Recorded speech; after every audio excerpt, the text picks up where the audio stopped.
성경 말씀 에베소서 제2장 1절 말씀을 찾도록 하겠습니다.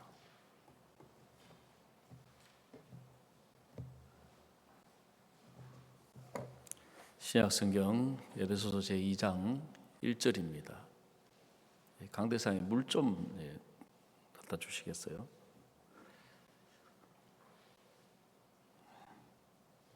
찾으셨으면 제가 읽도록 하겠습니다.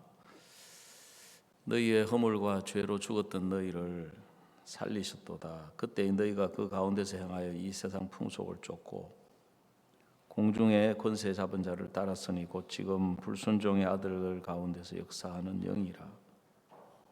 전에는 우리도 다 그 가운데서 우리 육체의 욕심을 따라 지내며 육체와 마음에 원하는 것을 하여 다른 일과 같이 본질상 진노의 자녀였더니 긍휼에 풍성하신 하나님이 우리를 사랑하신 그 큰 사랑을 인하여 허물로 죽은 우리를 그리스도와 함께 살리셨고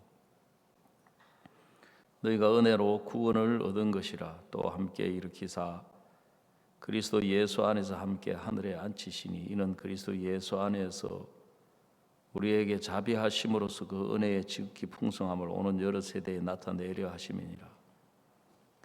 너희가 그 은혜를 인하여 믿음으로 말미암아 구원을 얻었나니 이것이 너희에게서 난 것이 아니요 하나님의 선물이라. 행위에서 난 것이 아니니 이는 누구든지 자랑치 못하게 함이니라. 우리는 그의 만드신 바라 그리스도 예수 안에서 선한 일을 위하여 지으심을 받은 자니 이 일은 하나님이 전에 예비하사 우리로 그 가운데서 행하게 하려 하심이니라.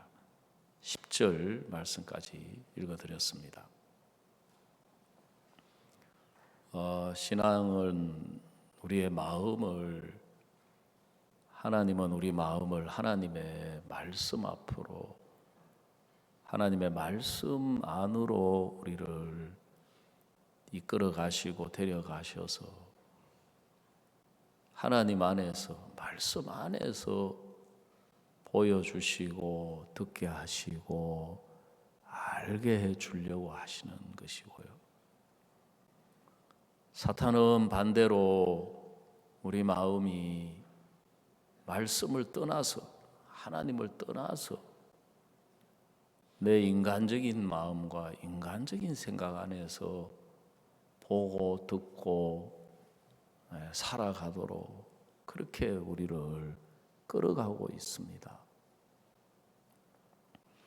그런데 우리는 신앙을 하면서도 그냥 하나님의 말씀은 그런가 보다, 또 내 생각은 이렇지, 이제 그렇게 생각을 하는데, 성경 어제 저녁에 우리 굿뉴스 스페셜 시간에도 목사님도 말씀하셨지만 하나님이 이사야 55장에서 말씀하시기를 내 생각은 너희 생각과 다르며 내 길은 너희 길과 달라서 하늘이 땅보다 높은 같이 내 생각은 너희 생각보다 높고 내 길은 너희 길보다 높다고 했습니다.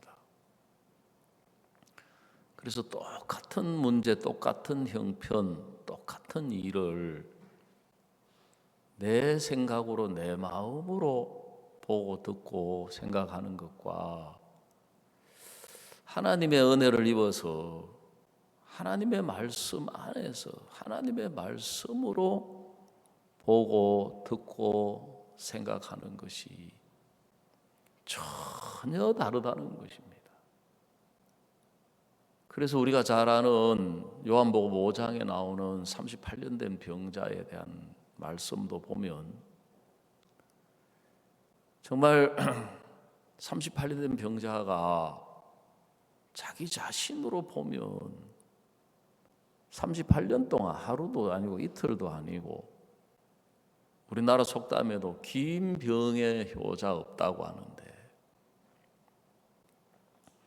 38년 동안 이 사람이 누워 있을 수밖에 없어서 병을 이기지를 못해서 누워 있는 사람인데 예수님은 그런 사람에게 찾아가셔가지고 일어나 내 자리를 들고 걸어가라, 그렇게 말씀하시는 거예요. 이 사람이 만약에 자기 마음 안에서, 자기 조건 안에서, 자기 생각 안에서 그 이야기를 받아들이고 들었다면 화가 났을 것 같아요.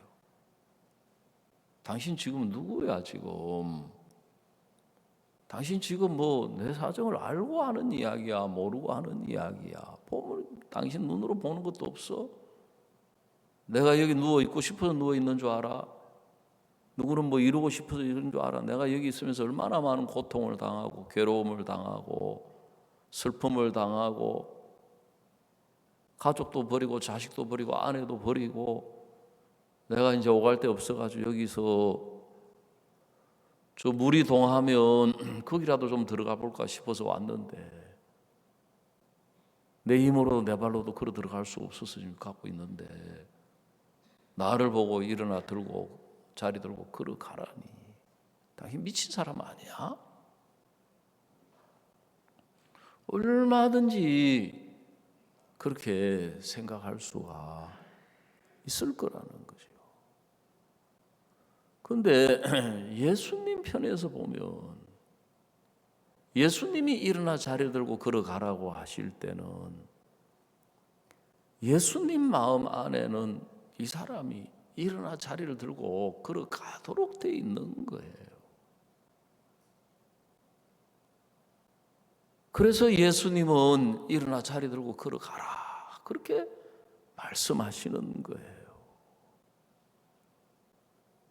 성경 요한복음 11장에도 나사로가 죽었는데 썩어서 냄새 나는데 장례 치른지 나흘째인데 예수님은 오셔가지고 계속 네 오라비가 살리라, 네 오라비가 죽은 게 아니야 그러시는 거예요.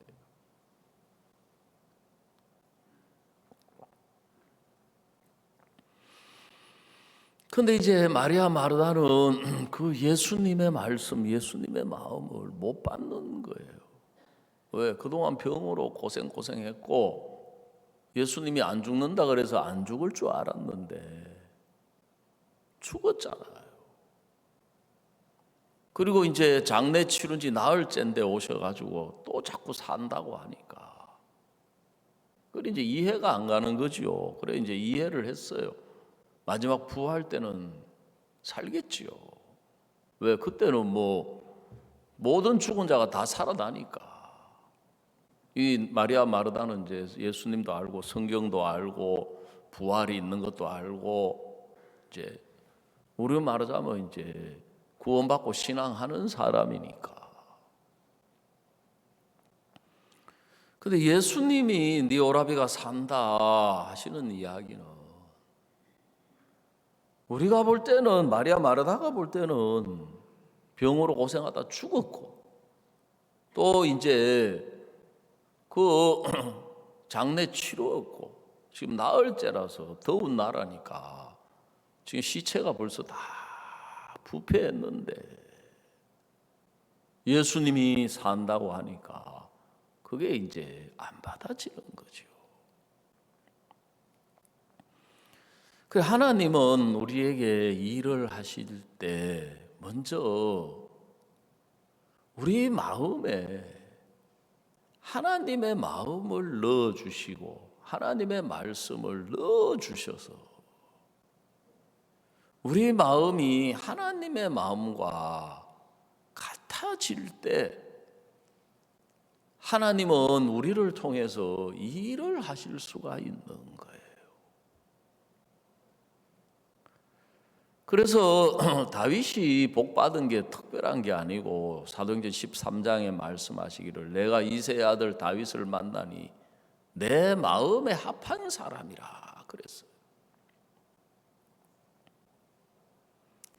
그래서 사탄이 이제 하는 일은 뭐냐 하면 하나님의 마음, 하나님의 말씀을 우리 마음에 받아들이지를 못하게 하는 거예요. 그래 우리가 우리 마음, 우리 생각, 우리 기준 인간적인 것을 가지고 있으면서 하나님의 마음, 하나님의 말씀을 받아들이는 게 불가능한 거예요. 왜냐하면 앞에서도 이야기했지만 너무 다르기 때문에. 그래서 하나님은 우리에게 어떤 일을 하시느냐 하면 하나님의 마음을 받아들일 수 있도록 우리 마음속에 먼저 일을 하시는데, 그 대표적인 게 뭐냐 하면은 어려움이라는 거예요. 문제라는 거예요. 그래서 우리가 똑같은 사람인데 내가 잘난 줄 알고 똑똑한 줄 알고 선한 줄 알고 내가 뭘 좀 잘하는 줄 알고 나한테도 뭐가 있는 줄로 생각하는 그 마음을 우리는 좋아해요. 또 그렇게 살고 싶어 하고. 근데 성경이 보여주시는 것은 뭐냐면 그 마음은 하나님의 마음을 받아들일 수가 없는 마음인 거예요. 하나님의 마음. 그 마음을 넣어주는 게 성경은 사탄이라고 이야기해요. 사탄. 그 사탄이 하는 일이 뭐냐 하면 우리 마음을 높이는 거예요. 내 마음을 높이는 거예요. 그 하나님이 하시는 일은 뭐냐면 우리 마음을 낮추시는 거예요. 그래서 우리가 죄송하지만 여러분이 하나님을 사랑하는 것처럼 보이지만 성경은 뭐라 그러냐면은 이미 우리 마음에 하나님 두기를 싫어한다 그러죠. 하나님 두기를. 왜냐하면 우리는 내 마음을 가지고 살아가고 싶어하는 그 마음, 그게 사탄이 넣어준 마음인데 우리는 그게 사탄의 마음이라고 생각을 못하고 그냥 내 마음이라고 생각하고 내 생각이라고 믿고 있는 거예요. 제가 강원도 원주에 있을 때 젊은 형제 부부가 찾아왔어요. 자매가 이제 막 저한테 와서 울면서 이야기를 하는 거예요. 목사님, 우리 아버지 어떻게 하면 좋아요? 이제 병원에서는 한 달 정도밖에 못 산다고 하는데 전혀 복음을 전할 수가 없는, 말도 못 붙이는 상태라는 거죠. 막 울면서 이야기. 그래서 제가 이제 그분을 좀 알거든요.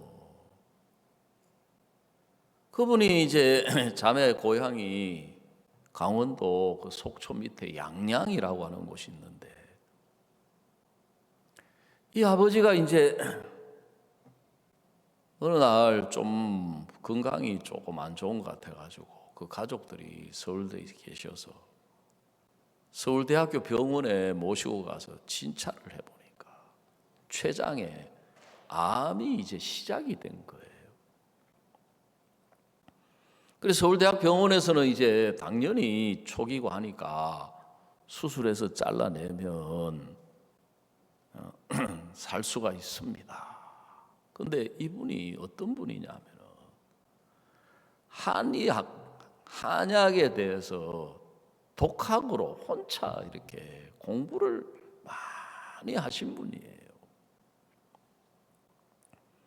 그 이분이 이제 뭐라고 하시느냐 하면 양이가 알기는 뭘 알아. 서울대 오진율이 40%고 뭐 60%라 하는데 의사놈들, 순전히 도둑놈들 무조건 수술해가지고 돈만 벌려고 하지. 그리고 내가 그 좋은 강원도에서 좋은 물을 마시고 살았는데 내가 왜 암이야? 말도 안 되는 소리야. 수술을 완강하게 거부하시는 거예요. 그래 막 부인이 와서 사정하고 아들들이 와서 딸이 와서 이야기해도 이 부치님이 퇴원 수속도 안 밟고 환자복 입은 채로 택시 불러가지고 타고는 그 서울에서 속초 양양까지 오신 분이에요. 대단하신 분. 그래 가끔씩 제가 이제 자매가 아버지한테 전도해 달라서 이제 부탁을 드려가 전화를 드리면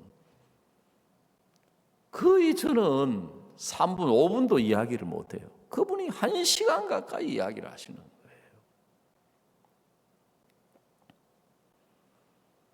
그래 제가 이제 어느 날 저도 이제 참다 안 돼가지고 부치님 전화 통화만 하면은 부치님이 1시간 이야기하시고 저는 5분도 이야기를 못할 기회를 안 주시는데 부치님이 목사 같고 제가 입장이 바뀐 것 같습니다 하고 이제 내가 좀 웃으면서 이야기하니까 이 부치님은 그렇지 않아도 내가 옛날에 목사 될라 하다 말았다 하면서 막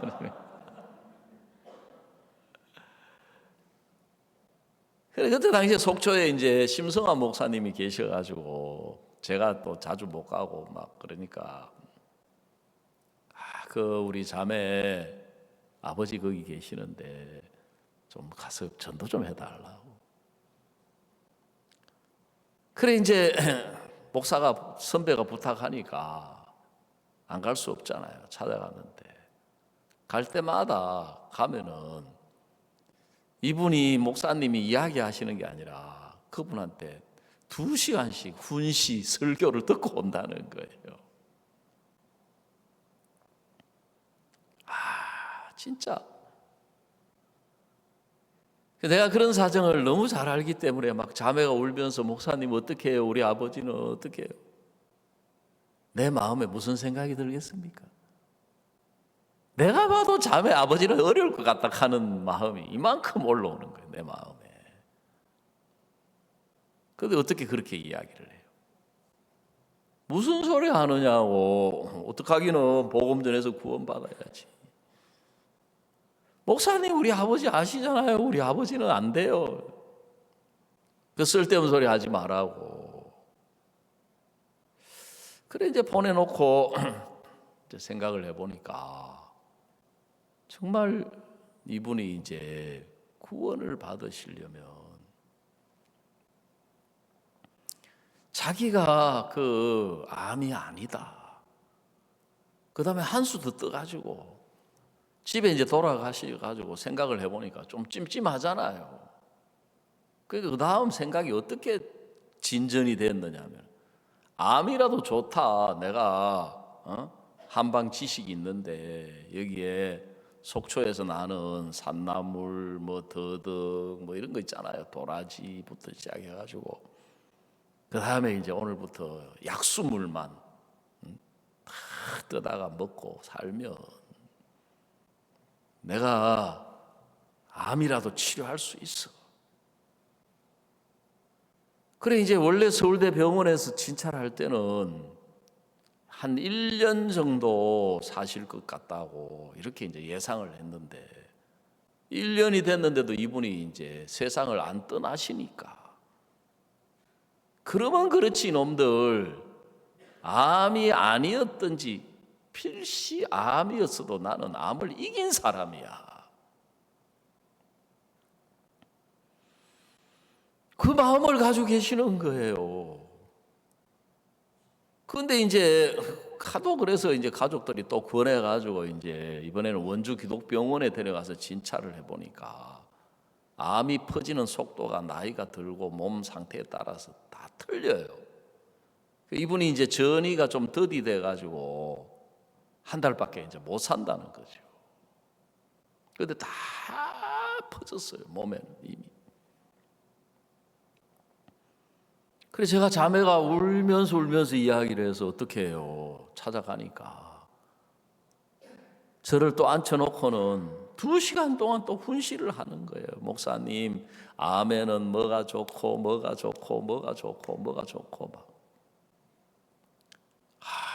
진짜 기가 막힌 거예요. 그런 분한테 또 병원에서는 뭐라 그래요? 아이고 괜찮습니다.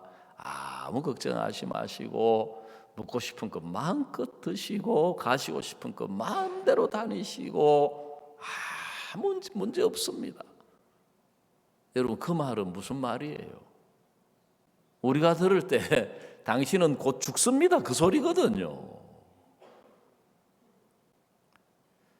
수술을 할 수 있는 상태나 항암을 할 수 있는 상태라면은 병원에서 뭐라 그래요? 암인데 지금 전이가 됐고 어떤 상태에 있는데 해봅시다.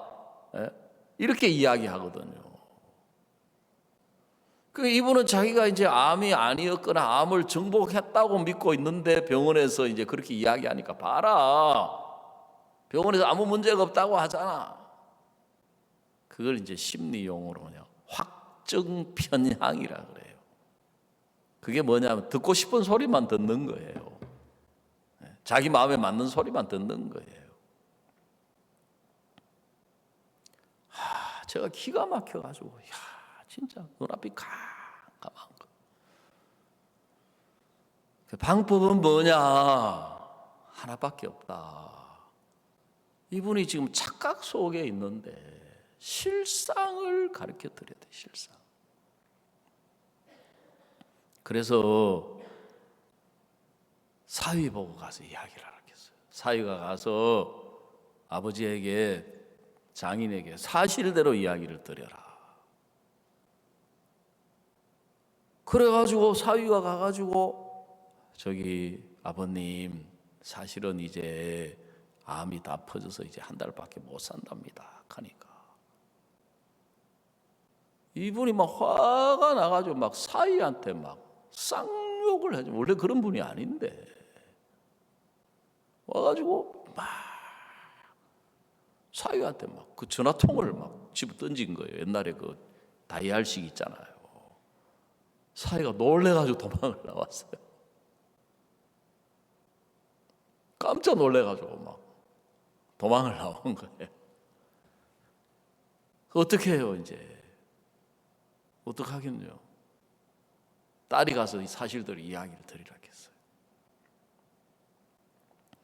딸이 가서 이야기를 하니까 막 침대를 막 들었다 놨다가 막 둘러엎으려고 막 재떨이를 집어던지고 어디서 막 재떨이 같은 걸 막 구해와가지고 막 이 연놈이 자기 딸하고 사위를 보고 재수 없게 말이지 와서 죽는 소리 한다 하면서 딸도 놀래가지고 도망을 왔어요. 진짜. 그래서 이제 제가 이제 그 사위가 그 근무하는 데가 연세대학교 매직 캠퍼스인데 거기하고 원주 기독병원하고 같은 재단이에요. 연세대학교 재단이에요. 기독병원이잖아요. 그 이제 의사들도 이제 기독교인들이 많아요. 그 담당 의사한테 찾아가서 은혜를 좀 구해라. 우리 아버지 신앙으로 인도하려고 하는 거니까 우리 아버지한테 사실대로 좀 이야기를 해달라고. 진짜 의사도 이제 딱 알잖아요. 벌써 환자 보면 차마 이제 같은 재단에 이제 서로 또 모르는 사이도 아니고 안면도. 그래가지고 이제 차트를 딱 갖다가 독방이니까 이제 딱 모셨는데. 그래놓고 부친님 병은 췌장에서부터 시작해가지고 전이가 돼서 이렇게 몸으로 내려와가지고 이제 벌써 그 사이 한 주 지났잖아요. 길면 한 달, 짧으면 3주입니다. 이제 막 의사 앞에서도 막 분을 못 이겨가지고 막 씩씩한데 이제 막 불그락불그락. 의사니까 이제 어떻게 하지는 못하고 그래 이제 막 이야기했어요. 그래 어떻게 됐냐 그러니까 막 분을 못 이겨가지고 막 불그락불그락씩 막 씩씩하시면서 막 그래서 제가 이제 마지막에 제가 갔어요. 이제 내가 가면 이제 이번에는 내가 막 난리를 치려고 제가 막 마음을 단단히 먹고 막 제대로 한번 붙어야 되겠다 싶어. 제가 앉자마자 그분이 먼저 이야기 꺼내면 내가 끌려가 안 되겠더라고요.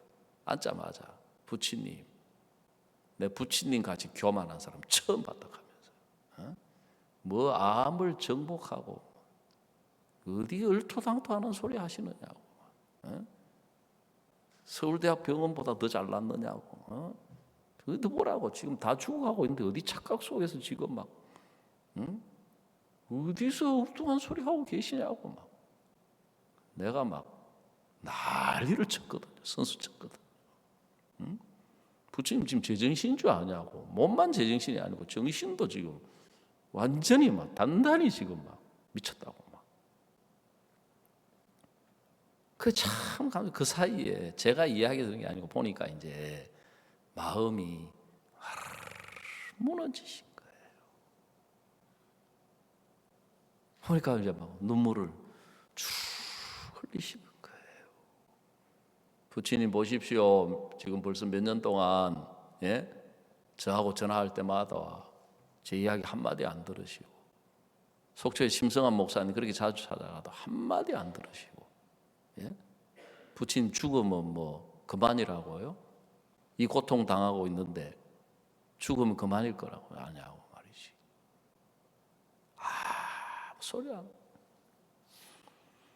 사람이 마음이 무너지니까 복음 전하니까 바로 구원 받으시는 거예요. 그러면서 목사님, 내가 진짜 이야기를 들었어야 되는데, 내가 진짜 이야기를 들었으면 죽기 전에 교회라도 한번 나가보고, 내가 죽었으면은 그래도 지금이라도 내가 예수님이 내 죄를 씻어 주셔서 내가 천국 갈 수 있게 은혜가 너무 감사하다는 거예요. 여러분, 사람 마음이라는 게 똑같은 사람인데 자기가 뭘 좀 잘 아는 줄 알고, 자기가 똑똑한 줄 알고, 지혜로운 줄 알고, 그런 그 마음에 있을 때는 하나님의 말씀이 안 들어가는 거예요. 근데 하나님의 은혜를 입어가지고 진짜 내가 어리석구나, 내가 악하구나, 내가 미련하구나, 내가 실패하는 사람이구나. 여러분, 그 마음의 위치에 있을 때는 하나님의 말씀이, 하나님의 마음이 우리 마음에 잘 들어가고 하나님의 마음이 잘 보이게 되어 있어요. 성경 누가복음 15장에도 보면 여러분, 둘째 아들이 아버지를 떠났습니다. 분깃을 가지고. 자기가 분깃이 있을 때는 아버지 이야기 안 들려요. 아버지 집에도 관심도 없어요. 왜요? 지금 자기 계획, 자기 욕망, 자기가 원하는 거 펼치기에 바빠요. 흉년을 만났습니다. 그래도 자기 생각 속에서 어떻게 생각했겠습니까? hợp의할 때 어떻게 생각했겠습니까? 내가 주식 투자를 하지 말았어야 되는데, 내가 그 여자를 만나지 말았어야 되는데, 아니면 내가 도박을 하지 말았어야 되는데, 내가 술을 먹지 말았어야 되는데, 아직까지 이 사람 마음은 자기 속에서 생각하고 있는 거예요. 흉년이 왔을 때 어떻게 생각했겠습니까? 왜 내게 이런 흉년까지 오냐? 이런 흉년만 아니어도 그래도 내가 이렇게 힘들지 않을 텐데, 흉년만 아니라면 내가 이렇게 배고프지 않을 텐데, 흉년만 아니라면 내가 이렇게 고달프지 않을 텐데, 왜 이런 문제가 와? 근데 이제 돼지우리에 들어갔습니다. 왜 돼지우리에 들어갔습니까? 그렇게라도 자기가 살아보려고 하는 거예요. 근데 탕자가 이제 자기 뜻대로 되는 게 아무것도 없고 자기 마음대로 되는 게 없으니까 마음에 어떤 생각? 아버지 집을 이제 생각해 보게 되는 거예요. 그게 신앙의 시작인 것이거든요. 마음에서 생각해서 아버지 집을 생각해 보고 마음이 아버지 집을 가본 거예요. 마음이 아버지 집을 생각하고 아버지 집을 가보니까 아버지 집에는 아들 말고 종 말고 품꾼도 배가 부른 거예요. 근데 자기는 아들인데도 추려서 추국하고 있더라는 거예요.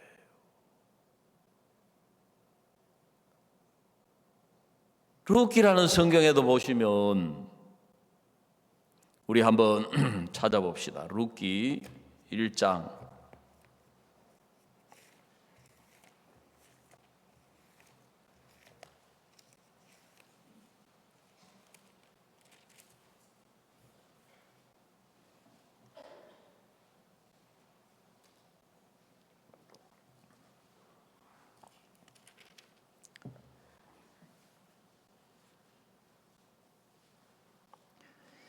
룻기 1장 22절입니다. 6절입니다. 룻기 제1장 6절. 우리 한번 다 같이 읽어보도록 하겠습니다. 시작. 그가 모압 지방에 있어서 여호와께서 자기 백성을 권고하사 그들에게 양식을 주셨다 함을 들었으므로 이에 두 자부와 함께 일어나 모압 지방에서 돌아오려 하여 그랬습니다. 여기 보면 뭐라 그러냐면은 모압 지방에 있어서 여호와께서 자기 백성을 권고하사 그들에게 양식을 주셨다 함을 들었으므로 이에 두 자부와 함께 일어나 모압 지방에 돌아오려 하여 그곳을 떠나고 그랬습니다.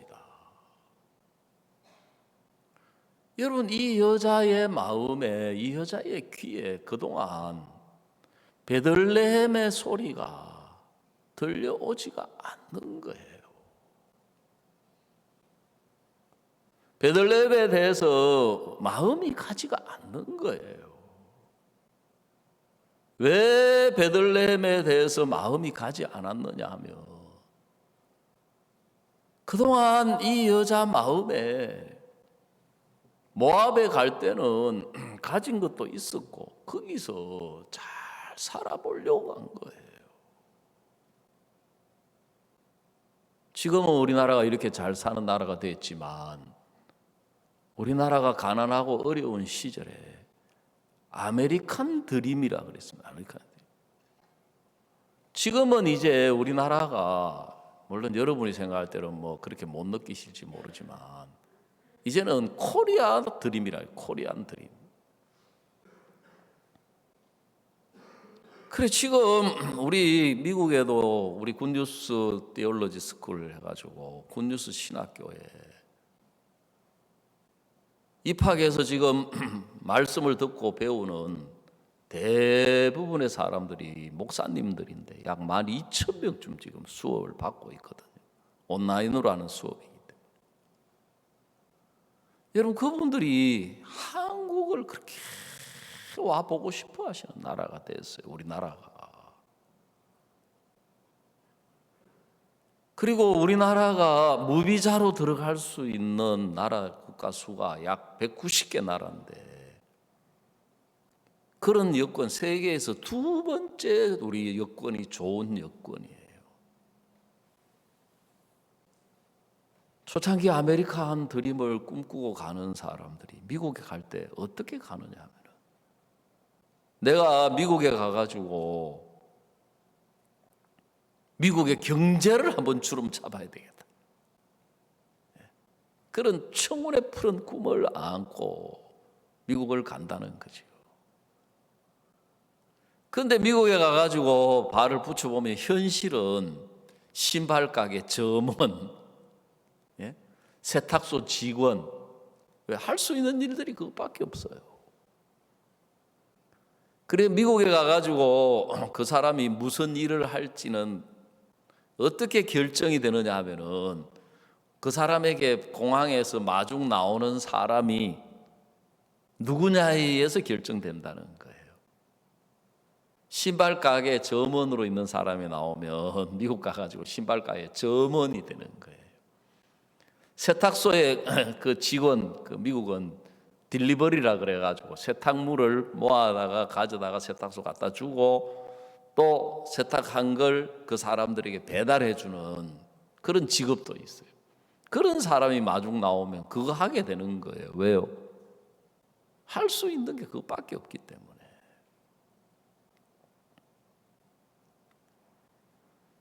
그런데 가서 살아보면 너무너무 어려움이 많고 고통이 많고 불행이 많고 슬픔이 많은 거죠. 그리고 미국이라고 하는 사회는 여유가 없어요. 유태인들이 미국 경제를 만들어 놓기를 시스템을 여유를 갖지 못하고 살아가도록 만들어 놓은 거예요. 그래서 부부가 같이 일을 안 하면 생활 유지가 안 되는 거예요. 집이며 또 자동차가 없으면 미국은 생활이 안 되기 때문에. 여러분 무슨 이야기냐 하면 이 여자가 모압을 갔을 때 이 여자는 자기는 잘난 사람이에요. 똑똑한 사람이에요. 자기 뭔가 마음먹으면 할 수 있는 사람이고 꿈이 있고 계획이 있고 욕망이 있는 사람인 거예요. 여러분 그때는 베들레헴에 대한 이야기가 안 들려와요. 관심도 없어요. 그런데 남편이 죽고 첫째, 두 번째, 그 다음에 큰 아들이 죽고 둘째 아들이 죽으면서 성경은 단순하지만 표면적으로 남편이 죽었고 아들이 큰 아들이 죽고 둘째 아들이 죽은 게 아니고 이 여자의 마음에 있는 인간적인 기대가 죽어가는 거예요. 그 나중에 정신이 들어가지고 보니까 자기한테 남아있는 거는 새 과부만 남아있는 거예요.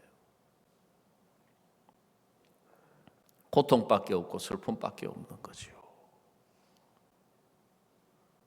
여러분 이런 이야기를 하면 왜 복 받는 이야기 안 하고 왜 망하는 이야기 하냐?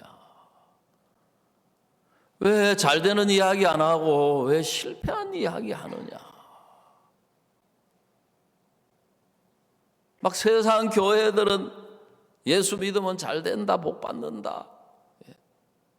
순복음 교회가 부흥한 비결 중에 하나가 물론 그것만은 아니겠지만 예수 믿으면은 복 받는다 걔가 그것도 그냥 복이라고 안 하고 삼박자 축복이래. 삼박자 축복. 물질 축복, 건강 축복, 뭐 영혼 축복. 그 요한 1서 이야기를 가지고 사랑하는 자의 내 영혼이 짤됨 같이 범사에 내가 짤되고 또 그분 잘 되니까 목회 음성학이라는 것도 생겨가지고 그분 따라 흉내내는 목사들 많았어요. 태초에 하나님께서 천지를 창조하시니라 말씀하셨습니다.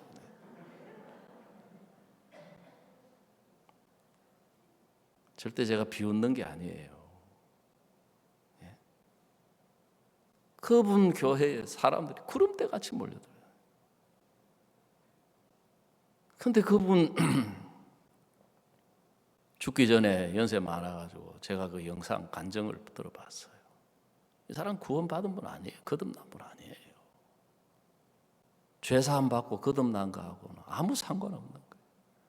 표적, 기적, 방언. 너무너무 안타까운 게 그분이 또 어떤 영상을 제가 봤느냐면 누가 그 보여주더라고요. 자기가 꿈에 죽어서 보니까 지옥을 갔더래요. 근데 지옥 가가지고 회개 기도하니까 천국으로 올라가더래요. 진짜 말도 안 되는 소리를 하고 있어요. 여러분, 우리가 지금 제가 하는 이야기, 드리는 이야기는 마음의 세계를 이야기하고 있는 거예요. 사람들이 꼭 어렵다고 마음 낮아지는 게 아니더라고요. 고통당한다고 해서 자기 마음이 무너지는 게 아니에요. 근데 사탄은 어떻게든지 우리 마음 속에 내가 잘난 사람이 되고 내가 똑똑한 사람이 되고 내가 옳은 사람이 되고 그러면은 마귀는 성공한 거예요. 왜냐하면 그렇게 되면 하나님의 말씀이 마음에 들어오지가 않는 거예요. 하나님의 말씀이 마음에 안 들어오면 하나님 안에서 보고 들을 수가 없는 거예요. 그래서 신앙이 이론이 된다 그래요. 이론, 지식이라는 거죠. 그 지식은 사람을 교만하게 만든다고 돼 있어요. 제가 참 제 아들 이렇게 보면서 하나님 앞에 너무너무 감사한데, 몇 년 전까지만 해도 제가 제 아들은 내 마음 속에 문제아였습니다. 문제아. 저에 대해서도 마음을 꽉 닫고, 교회에 대해서도 마음을 닫고, 목사님을 향해서도 마음을 닫고. 그래서 제가 아들 이번에 우리 청년의 워크숍을 하면서도 제가 아들 때문에 마음에 갈등도 겪고 고통도 당해보고 했기 때문에, 자녀들이 나이는 들어가고 교회하고 멀어지고 있으면서 요즘 젊은 사람들은 결혼도 잘 안 해요. 안 하려고 해요. 또 나이가 들면 하지도 못해요. 그런 자녀들을 볼 때 부모 마음들이 오죽하겠어요.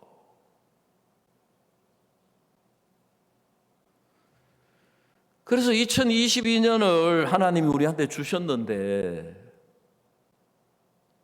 진짜 제가 내 아들이 저렇게 은혜를 입어가지고 결혼을 해서 손자를 보고 진짜 너무 행복한 거예요. 그래, 우리 형제 자매님들도 좀 이런 행복을 맛보고 이런 은혜를 입었으면 좋겠는데,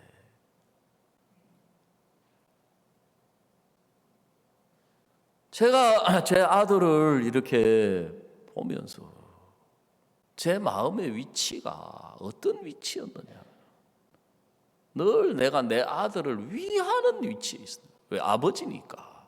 아버지가 원래 가지고 있는 마음이 그렇잖아요. 잘났든 못났든 자식을 위하는 마음을 가지고 있는 거예요. 그래서 내가 늘 내 아들한테 나가는 이야기는 전부 이제 이 교훈적인 이야기, 이런 이야기들. 왜 그러겠습니까? 아들 제가 잘 되게 하고 잘 되라고 하는 이야기거든요. 뭐라 해도 뭐 제가 야단을 쳐도 그렇고 부모가 욕을 해도 사실 그 잘 되라고 하는 이야기잖아요.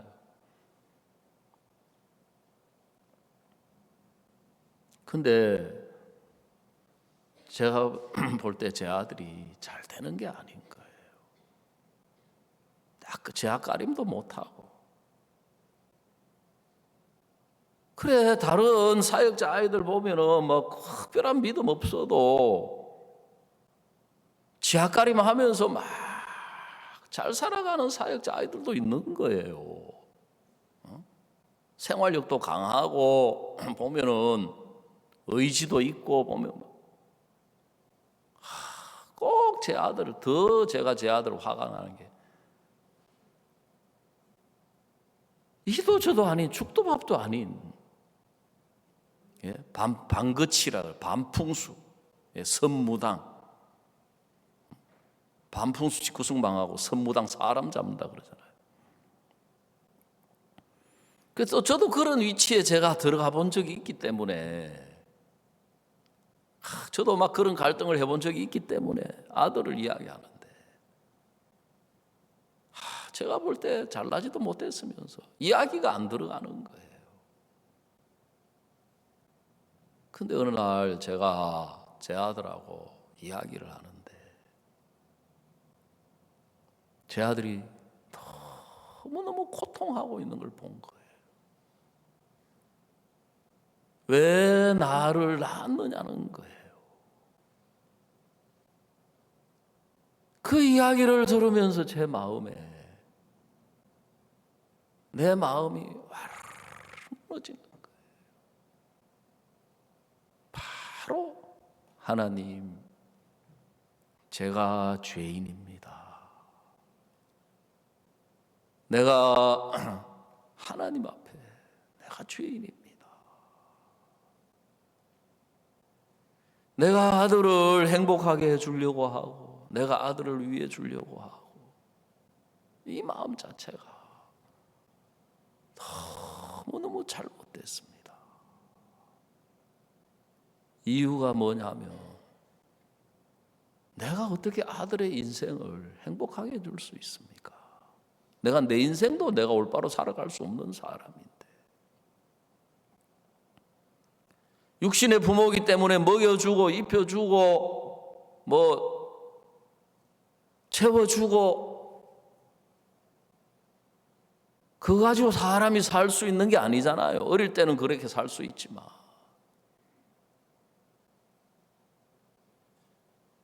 내가 하나님 앞에서 자식을 잘 키워보려고 하고 잘 되게 해보려고 하고, 그게 다 실패한 걸 알았어요. 제가 아들을 위해서 내 아들에게 한 이야기 한마디 한마디가 전부 그 아들의 마음에 기쁨으로 은혜로 사랑으로 그 아들의 마음에 전달된 게 아니고, 전부 그 인간적인 그 부모의 그 마음이라고 하는 그게 그 아들의 영혼에, 아들의 인생에, 아들의 마음에 아무 유익을 못 주는 거예요. 하나님, 제가 오늘부터 저는 이제 아버지 노릇 사표냈습니다. 이 아이 인생에 저는 이제 더 이상 관여하지 않겠습니다. 흥하든 망하든 잘 되든 못 되든 하나님이 안 붙드는데 폐인이 돼도 할 수 없고, 저는 이제 제가 손을 뗐습니다. 이제 저는 아버지가 아닙니다. 하나님이 아버지입니다. 근데 성경을 읽잖아요. 사역자니까. 그리고 난 뒤에 몇 주 지난 뒤에 성경을 읽어봤는데, 출애굽기 2장 읽었는데, 그 출애굽기 2장이 하나님이 제게 보여주시는 게 있는 거예요. 모세의 어머니가 아들의 아름다움을 보고 석 달을 숨겨 키웠는데, 성경에 더 이상 숨길 수 없이 되매 그랬거든. 더 이상 숨길 수 없이 되매. 갈상자를 만들어 가지고 역청과 나무진을 칠을 해서 아이를 거기 담아 가지고 나일강에 띄운 거예요. 그 아이가 어머니의 손길, 어머니의 그 손길을 품을 떠나면서, 우리가 너무너무 잘 아는 이야기잖아요. 쉽게 영화에도 나오고, 이 아이가 떠내려가다가 바로의 공주가 시녀들하고 나일강에 목욕하러 왔다가 그 눈에 띄어서 왕궁으로 들어가서 왕궁에서 자라가지고 우여곡절을 겪어서 나중에 광야로 가서 미디안에서 양치기가 됐다. 하나님이 그를 호렙산에서 부르셔서 하나님의 사람이 되는 거예요. 아, 하나님의 사람이 이렇게 만들어지는구나. 이제 내가 내 아들에게 손을 뗐으니까 이제 하나님이 내 아들을 이끌어 가시는구나. 그럼 하나님이 이끌어 가시면 내 아들은 하나님의 사람이다. 하나님의 사람으로 만들어가는 과정이다. 너무너무 감사한 거예요. 그래 이제 사역자 모임 때가 되면 사역자 아이들에 대한 이야기가 나오는 거예요. 항상 제 아들 이야기가 나오는 거예요. 그 제 아들 이야기하면 또 목사님이 제 아들을 데리고 있는 그 임태산 목사님을 구중하시는 거예요. 그때마다 저는 너무너무 괴로웠거든. 근데 제가 그걸 보고 나서 그날은 이제 목사님이 사역자 모임에서 또 제 아들 이야기 꺼내시는 거예요. 그래서 제가 모임을 마치고 찾아갔습니다. 목사님, 저는 신앙도 사역도 실패했는데 하나님이 목사님 만나게 해주셔가지고 목사님이 저를 다시금 사역할 수 있도록 이끌어 주셨고 신앙할 수 있도록 이끌어 주셨는데 저는 사역이나 신앙만 실패한 사람이 아니고 저는 자식 키우는 데도 실패했습니다. 그래서 저는 이제 아버지 사표 냈습니다. 제가 목사님이 제 아들 좀 이끌어 주십시오. 정말 그때부터 거짓말처럼 목사님이 제 아들 이야기 안 꺼내시는 거예요. 그리고 목사님이 자주 전화를 하시는 거예요. 그래서 저녁에 제가 육신의 부모로서 참 감사한 마음도 있지만 목사님 마음을 보니까 자꾸 막 제 아들하고 막 그렇게 이야기를 하고 싶어 하시는 거예요. 왜냐하면 제 아들이 그 전에 어떤 상태였는지 목사님 잘 알고 계시거든요. 근데 그런 아이가 이제 과정을 거치고 우여곡절을 거쳐서 미국 가가지고 복음 전하는 것 자체만 해도 목사님 마음에 기쁨이 되는데 그 아이가 그 목사님 마음을 인도를 받고 말씀을 받아가지고 발을 디뎌 나가는 걸 보니까 저도 너무너무 행복하지만 목사님이 너무 행복해 하시는 거예요.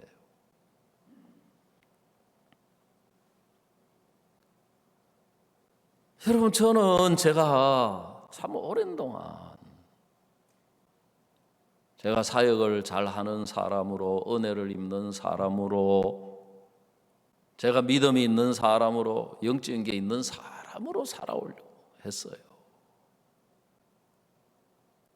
근데 그 마음 자체가 전부 나를 세우고 나를 높이는 마음이었던 거예요. 그러니까 그런 마음의 상태에서는 그래가지고 안 된다, 그래가지고 망한다, 결국 그래가지고 사역 못한다, 보따리 싼다, 자네가 악하다, 거짓되다, 타락했다, 이게 마음에 안 들어오는 거예요.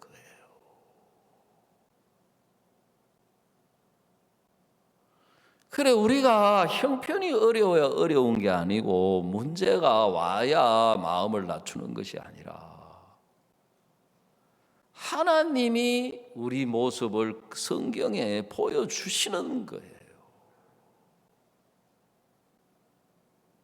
제가 서부산에 있을 때 제가 속이 안 좋아가지고 여름에 배탈 설사를 만났어요. 아무리 음식을 조심해서 먹어도 안 되는 거예요.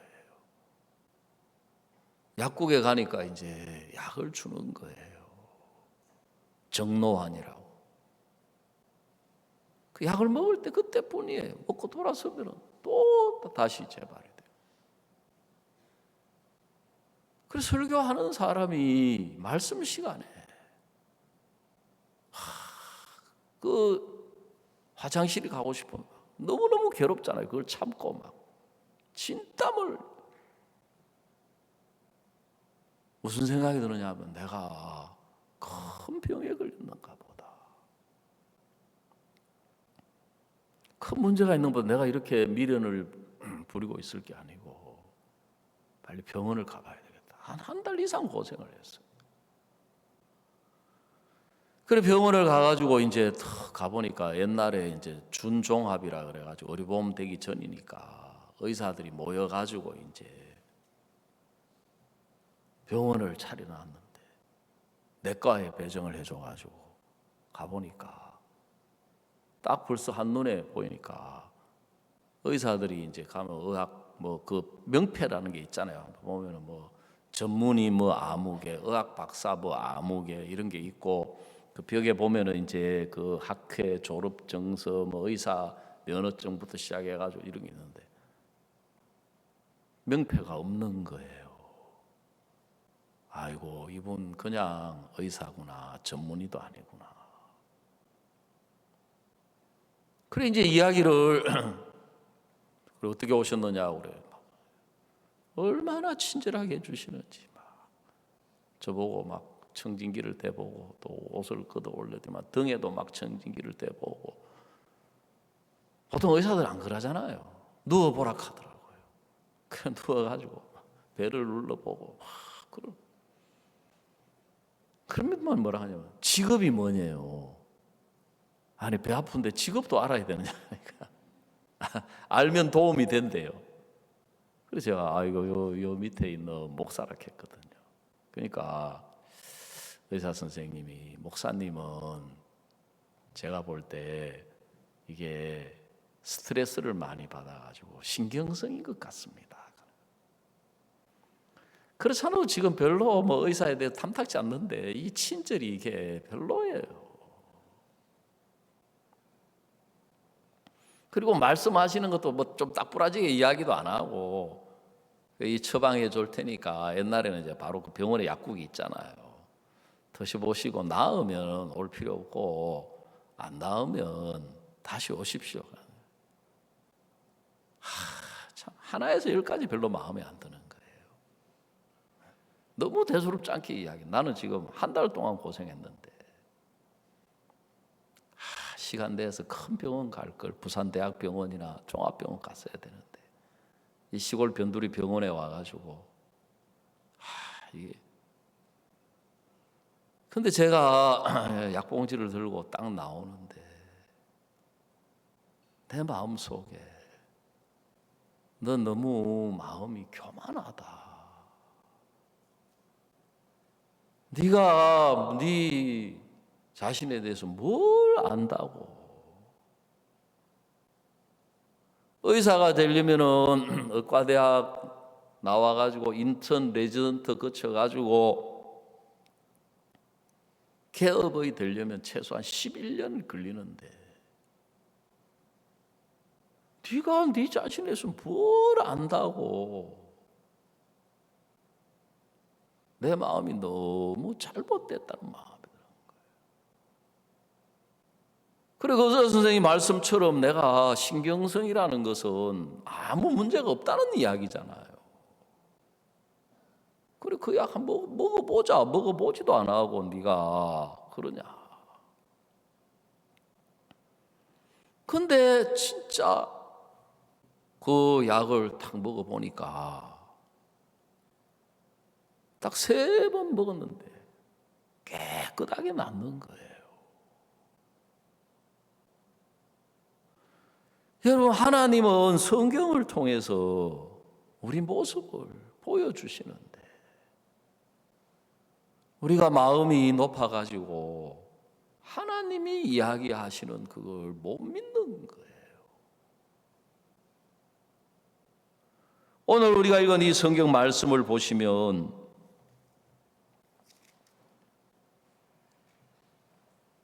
너희의 허물과 죄로 죽었던 너희를 살리셨도다 그랬습니다. 그때 너희가 그 가운데서 행하여 이 세상 풍속을 쫓고 공중의 권세 잡은 자를 따랐으니 곧 지금 불순종의 아들들 가운데서 역사하는 영이라. 자, 3절을 우리 한번 같이 읽어보겠습니다. 시작. 전에는 우리도 다 그 가운데서 우리 육체의 욕심을 따라 지내며 육체와 마음에 원하는 것을 하여 다른 일과 같이 본질상 진노의 자녀였더니 그랬습니다. 여러분, 하나님이 우리를 보실 때 우리는 이 세상 풍조를 따라가는 거예요. 근데 이 세상 풍속을 끌어가는 자가 있는데 그게 공중의 권세 잡은 자라는 거예요. 마귀 사탄이라는 거예요. 그래서 우리는 어떻게 살았냐? 우리 육체의 욕심을 따라 지내며 육체와 마음에 원하는 것을 하여 다른 일과 같이 본질상 진노의 자녀들이. 우리가 볼 때는 우리한테 선한 것도 있고 옳은 것도 있고 깨끗한 것도 있고 진실한 것도 있고 우리에게 좋은 것 잘난 것 있는 것처럼 보이지만 신앙은 하나님이 보실 때 우리는 성경에 한마디로 육은 무익하다. 육은 무익하다. 살리는 것은 영이니 육은 무익하니라. 이 육이라고 하는 이 자체가 하나님을 떠난 사탄의 유혹을 받아서 사탄의 마음을 받아들였기 때문에 하나님 보시기에는 항상 악할 뿐이고 사람의 마음의 생각의 모든 계획이 하나님 보시기에는 저주를 받아야 되고 멸망을 받아야 될 사람들이 바로 우리 자신이다. 근데 우리가 구원을 받은 것은 단 한 가지. 긍휼에 풍성하신 하나님이 우리를 사랑하신 그 큰 사랑을 인하여 허물로 죽은 우리를 그리스도와 함께 살리셨고 너희가 은혜로 구원을 얻은 것이라 그랬습니다. 여러분, 사람들이 자기가 선하게 살아가려고 하는 사람들이 이 세상이나 종교는 그걸 굉장히 좋은 걸로 귀한 걸로 자꾸 이야기합니다. 근데 그 사람은 하나님이 보실 때 그 사람은 사탄에게 쏘가 있는 사람이에요. 왜냐하면 구원을 받았든지 받지 않았든지 간에 하나님이 보실 때 우리는 선이 없는 사람이에요. 하나님 보실 때 우리는 의가 없는 사람이에요. 우리가 원하는 선이나 의가 있는 사람이 아니고 우리 속에 우리가 원치 않는 악이 있고 우리가 원치 않는 거짓이 있는 사람인 거예요. 그래서 내가 뭐 잘해야 되겠다, 내가 선하게 살아야 되겠다, 내가 신앙을 잘해야 되겠다, 내가 하나님을 잘 섬겨야 되겠다, 내가 뭐 믿음으로 살아야 되겠다, 하여간 내가 하고 시작을 하는 그 자체가 벌써 자기 자신을 모르는 거예요. 그 자체가 은혜를 입을 마음이 아니고 긍휼을 입을 마음이 아닌 거예요. 내가 하고 시작하면 벌써 성경은 율법으로 들어가는 거예요. 율법으로 들어가면 율법은 하나님은 우리에게 저주를 줄 수밖에 없고 심판을 줄 수밖에 없고 내가 하고 들어가면은 그 사람은 고통으로 들어가고 불행으로 슬픔으로 들어가는 거예요. 그 신앙은 내가 아니요 예수님이시거든요. 예수님이신 거예요. 근데 마귀는 예수님 앞에 긍휼 앞에 은혜 앞에 못 나오게 하려고 네가 잘해야 된다, 네가 죄 짓지 않아야 된다, 네가 하나님 잘 섬겨야 된다, 네가 마음 낮춰야지. 그 신앙은 나로 하는 것은 신앙이 아니라고 성경은 이야기하고 있는 거예요. 왜? 우리가 악한 인간이기 때문에 하나님은 선하신 예수님을 주신 거예요. 우리가 거짓된 인간이기 때문에 하나님은 진실하신 예수님을 주신 거예요. 우리가 추하고 더러운 인간이기 때문에 깨끗하고 거룩한 예수님을 주신 거예요. 근데 마귀가 내가 깨끗한 사람이 되고 내가 옳은 사람이 되고 내가 선한 사람이 되고 내가 잘난 사람이 되고 잘하는 사람이 되면 그 사람은 예수님이 필요가 없는 사람이 되는 거예요. 그래서 신앙을 거꾸로 하면서 신앙을 지금 잘 모르고 거꾸로 하면서 역사가 안 일어난다, 뭐 하나님이 안 도우신다, 하나님이 내게 일 안 하시는 것 같다. 하나님은 저를 하나님 앞에나 교회 앞에나 종 앞에나 하나님은 나를 악한 사람으로 실패한 사람으로 서게 하려고 하시는 거예요. 근데 저는 사탄한테 쏘가서 그걸 너무너무 너무너무 싫어하는 거예요. 내가 실패한 사람으로 악한 사람으로 서는 걸 싫어하는 거예요. 그런데 하나님은 내가 실패한 사람이 인정이 되니까 예수님의 마음이 보이는 거예요. 실패한 사람이 인정이 되니까 하나님의 마음이 보이는 거예요. 둘째 아들이 자기가 실패한 사람이 되니까 아버지 집이 생각이 되고 아버지 집에 있는 아들들이 보이고 종이 보이고 품꾼이 보이는 거, 아버지 마음이 보이는 거예요. 아직 자기 생각이 많이 있지만 여러분, 성경의 하나님은 인간적으로 잘난 사람, 똑똑한 사람, 선한 사람, 진실한 사람, 깨끗한 사람, 가인의 제사를 통해서 우리에게 보여주셨어요. 왜? 하나님은 땅의 소산을 받지 않으시는 거예요. 하나님이 받으실 수 있는 제물 제사는 예수님밖에 없는 거예요. 그리고 우리가 예수님 말고는 내놓을 게 없고 예수님 말고는 자랑할 게 없어야 신앙이 되는데, 우리는 예수님이 아닌데도 예수님 없이도 잘 살아가고 싶어 하는 거예요. 예수님 없이도 행복하고 싶어 하고 예수님 없이도. 우리 그라시아스 합창단을 지도해 주시는 분이 보리스 아발련 선생님이신데, 한국 사람이 좀 웃기는 게 있잖아요. 왜? 아이 갖다 놓고 엄마가 좋냐 아빠가 좋냐 그렇게 묻는 사람은 한국 사람밖에 없대요. 보리스 선생님한테 물었어요. 보리스 선생님이 우리 합창단에서 수석 지휘자신데 러시아에도 자기 합창단이 있어요. 그 사람들은 진짜 재능 있는 사람들이고 노래 잘 부르는 사람들이, 자질을 가진 사람. 우리 합창단은 인간적으로 자질적으로 보면 많이 부족한 사람들이잖아요. 물었어요. 보리스 선생님, 러시아 합창단이 좋아요? 우리 그라시아스 합창단이 더 좋아요? 하고 물었어요. 외국 사람이 들을 때는 참 진짜 웃기는 질문이에요. 보리스 선생님이 우문현답, 뭐라 했냐면, 나는 러시아 합창단을 더 좋아하거나 한국 합창단을 더 좋아하는 게 아니고 나를 필요로 한 사람을 나는 좋아합니다.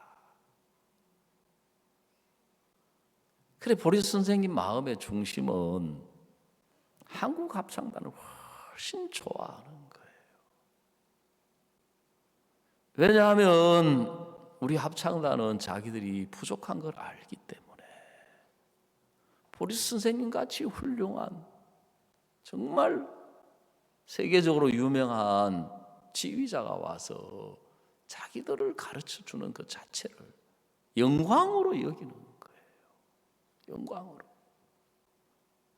자질적으로는 부족하지만 가르치는 그대로 받아들여 그대로 연습을 하는 거예요. 어려운데. 왜냐하면 자질적으로 부족하다 보니까 이게 그래서 그러면 그거는 그냥 돈 줄만 알았지 도의 사이클이 있는 줄 어떻게 알겠습니까? 도에는 442, 443, 444 사이클이 있다. 그래 이제 우리가 이제 배워가지고 세상적으로도 이제 대상도 받고 유명한 합창단이 됐지 않습니까? 이제 저는 음악 수준이 없어서 그런데 목사님 이야기 들어보면은 마르크 도브도로프 그 대상 받을 때보다 지금 훨씬 더 노래 수준이 엄청나게 좋아졌다. 그래 한 번은 목사님이 박은숙 단장한테 야 보리스 선생은 이제 안 와도 안 되나? 안 와도 안 되나? 이제 상도 타고 세계 최고 이제 그런데 단장님이 뭐라 그러시냐면은 보리스 선생님이 와야 된다는 거죠. 왜냐하면 보리스 선생님이 오면은 음이 딱 음폭이 막 딱 일정한데 보리스 선생님이 가고 나면 음폭이 막 늘어나기를 시작한다는 거죠. 노래가 늘어진다는 거예요. 그래 보리스 선생님이 있어야 된다는 거예요. 우리는 구원을 받을 때 우리한테 의의가 없어서 예수님의 의의를 받아들여서 의롭게 됐고 우리가 추하고 더럽고 거룩한 사람이에요. 더러운 사람이어서 거룩이 없어서 예수님의 거룩을 받아들인 거예요.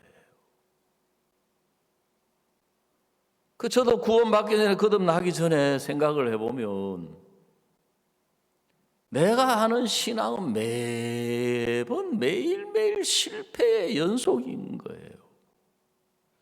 왜냐하면 내가 죄를 안 지으려고 하는데 그 자체가 말이 안 되는 이야기인 거예요. 왜? 하나님 보실 때 악한 인간이 어떻게 죄를 안 짓고 살 수 있냐? 내가 거룩하게 살려고 했던 거예요. 그래서 거룩한 사람이 되려고 했던 거예요. 추하고 더럽고 음란한 인간이 어떻게 하나님 앞에서 내가 거룩한 삶을 살아서 거룩하게 될 수 있냐? 여러분 그거는 신앙 근처에도 안 온 거예요. 그 사람들은 절대로 은혜 입을 수 없어요. 그런데 오늘날 복음이 없는 교회는 그게 좋은 신앙이라고 가르치는 거예요. 그래야 복 받는다고 가르치는 거예요. 여러분 죄송하지만 우리가 은혜로 구원을 받았다는 이야기는 저주받고 멸망받을 인간이었다는 이야기예요. 하나님이 우리를 구원하신 조건은 다른 거 아무것도 없어요. 우리를 보시고 불쌍히 여기셨다. 불쌍히.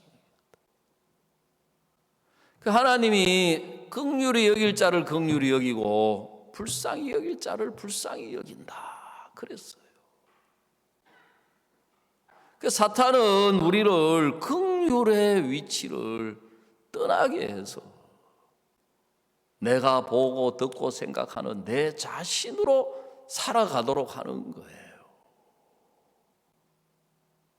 자기 자신으로 살아가려고 하는 사람들이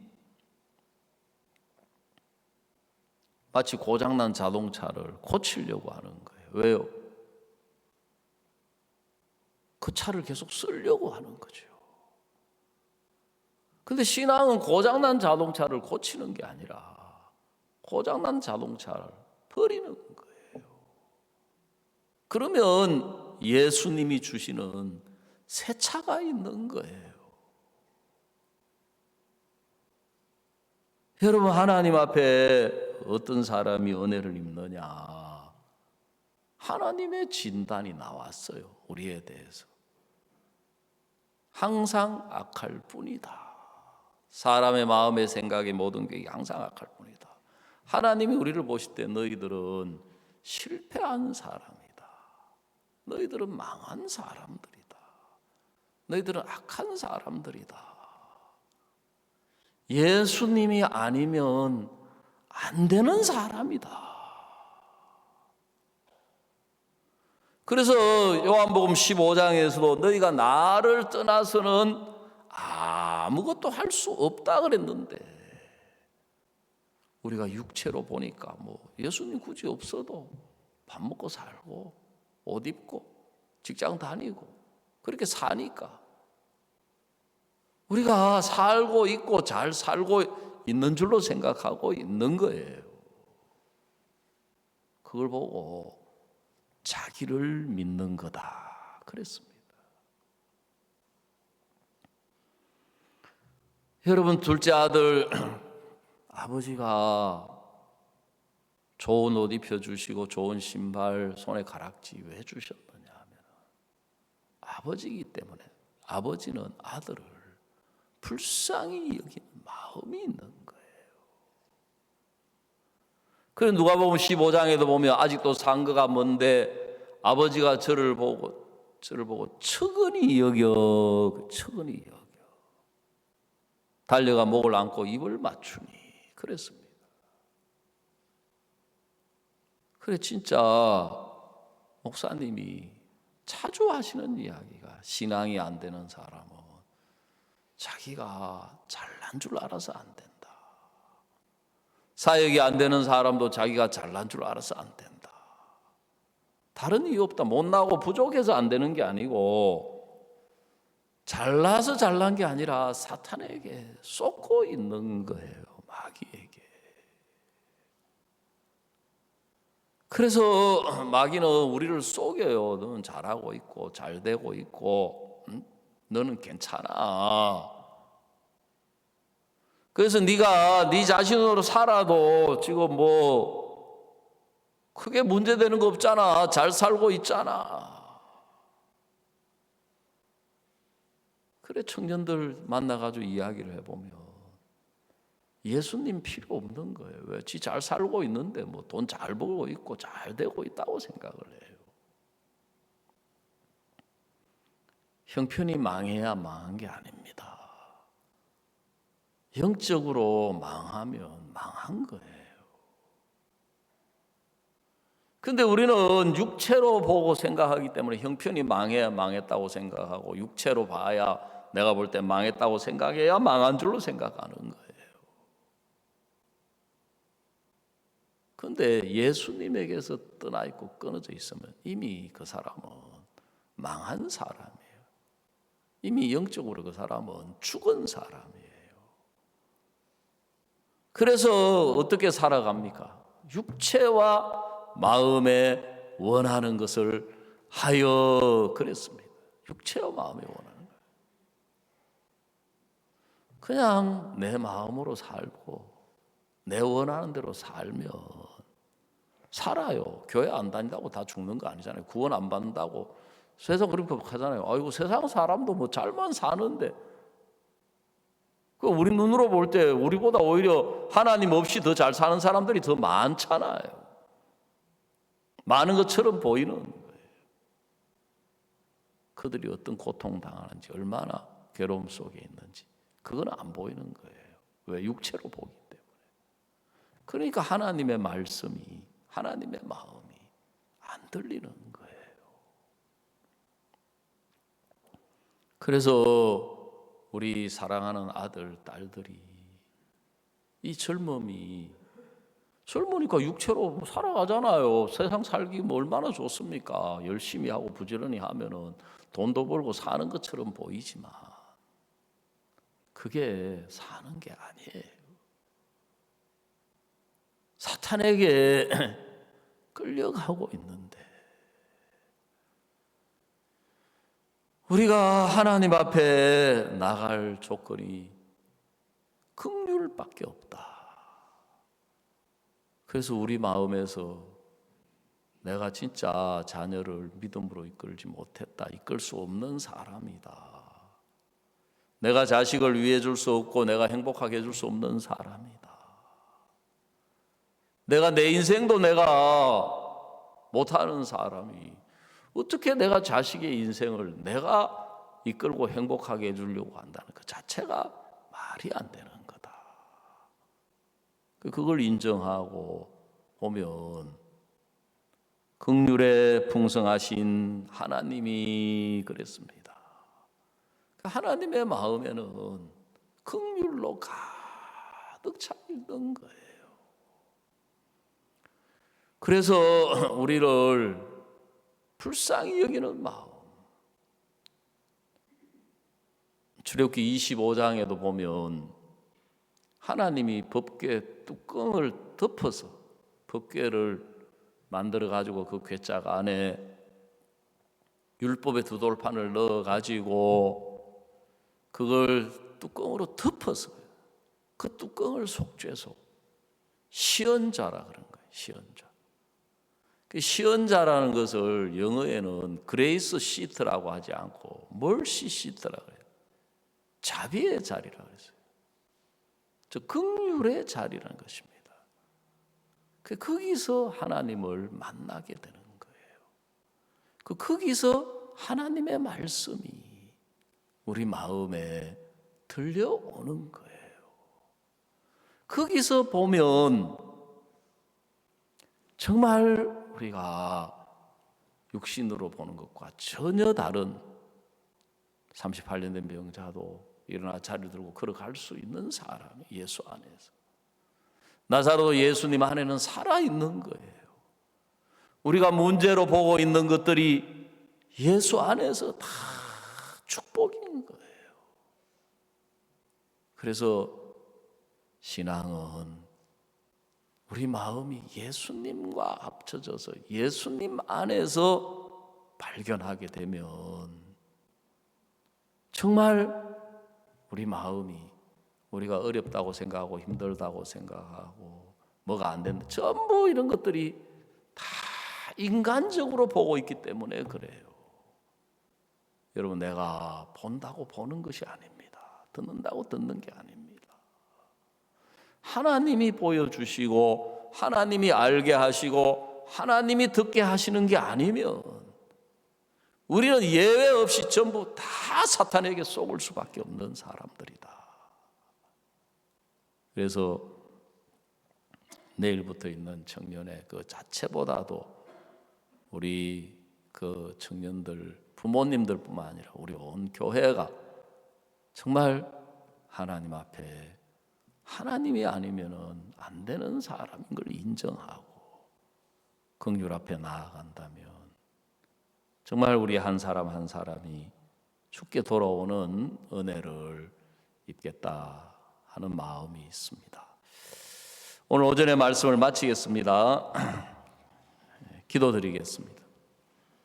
하나님 우리 아버지, 주님 참 우리가 사탄에게 속아서 정말 어리석게 사는데도 어리석은 줄 모르고 우리가 먹을 게 있고 입을 게 있고 잠잘 자리가 있고 자동차가 있고 하니까 우리가 그냥 사니까 사는 줄로만 알고 그냥 우리 생각 속에 우리 형편 속에서 참 살아갈 때가 너무 많습니다.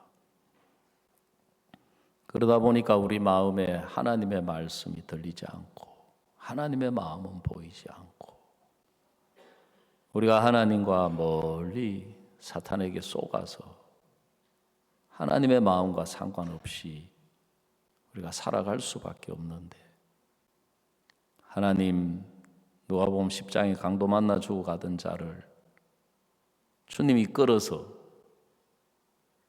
그 사마리아인이 불쌍히 여기서 살려서 그를 주막으로 데려온 것처럼 주님 우리를 이 교회 안에 두시고 교회를 통하여 종을 통하여 주님 정말 우리를 이끌어 가시는데 우리가 주님과 함께 복음으로 달려가고 그러면 우리에게 가장 우리가 복되게 살 수 있는데 사탄은 오히려 우리가 주님의 인도를 받아서 우리 한계, 우리 능력 밖의 일들을 우리가 발을 디디면 어려울 것 같고 망할 것 같고 그냥 부담 없이 어려움 없이 문제 없이 살면 우리가 행복하고 편안하고 잘 살 것처럼 세상 사람들 우리 겉으로 보기에 저렇게 화려하고 잘 사는 것 같아도 얼마나 많은 고통 가운데 있고 얼마나 많은 사람들이 이혼하고 그 또 자녀들이 얼마나 고통 속에 살고 정말 그렇게 사는데도 우리가 그 모양으로 육신으로 살면서 우리가 그냥 살 줄로 참 사탄에게 속아서 끌려갈 때가 많은데 주님 우리 자녀들 지구알 20 이제 내일 월요일 화요일 저녁으로 토고에 우리 김영삼 선교사님 모실 수 있는 하나님의 은혜를 베풀어 주셨습니다.